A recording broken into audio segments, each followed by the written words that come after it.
زناور دا کار نه کوي، نارینه نارینه سره بدکاري نه کوي او ځان ته انسان وایي او هغه دا کار کوي، نو دا د انساني فطرت هم خلاف کار دی او دا د زناورو نه هم بدتر کار دی. بعضې قومونه داسې دي الله فرمایي چې ما پې د کاڼو باران کړی، د کاڼو باران یې په چا کړی؟ په قوم د لوط علیه السلام چې په اور پخ شوو کاڼو باندې ویشتلی شي. ولې؟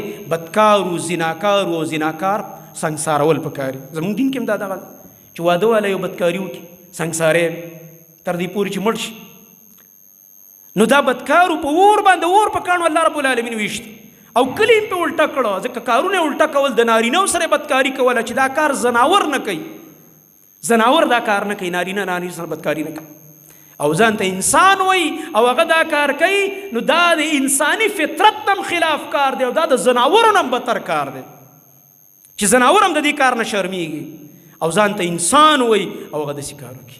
نو الله رب العالمین دومره غصه کې راځي چې د اور په کاڼو یې ویشتل او کلي په الټه کړه، دا ځمکه بره شوه او د کورونو چتونه ښکته شو، بر الله رب العالمین اسمانه پورې چې کوم دی اوچت کړه او لاندې راخطا کړه. الله اکبر. اوس هم هغه ځمکه همداسې پرته ده او فصل مسل پې نه کېږي، هغه اوبه هم چې کوم دی سخا او مردار یې همدغه شانته پرتې دي.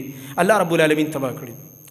نبی کریم صلی الله علیه وسلم چې په دغه علاقو کله تېرېده جهاد له بتلو، د عادیانو د ثمودیانو قوم لوط د علاقې به راتلې، رسول الله صلی الله علیه وسلم به ملګرو ته ویل ګوره دلته ګوره ډوډۍ موډۍ ونه خورئ، دلته ګوره ایثار نه شئ، دمه ونه کوئ، او چې په دې علاقو تېرېږئ جاړئ به ګوره جاړئ به په دې علاقو باندې چې تېرېږئ چې ګوره د الله رب العالمین عذاب په دې علاقو راغلی.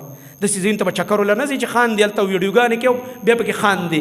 که د عبرت دپاره ورځي خو ورشه، خو د خندا او د پکنیک دپاره به نه ورځي، عبرت دپاره ورتلی شي. قرآن کې الله بار بار وګرځوي په دې زما عذابونو علاقو باندې او عبرت دې والی چې دا څومره مضبوط خلک و الله تباه و برباد کړ.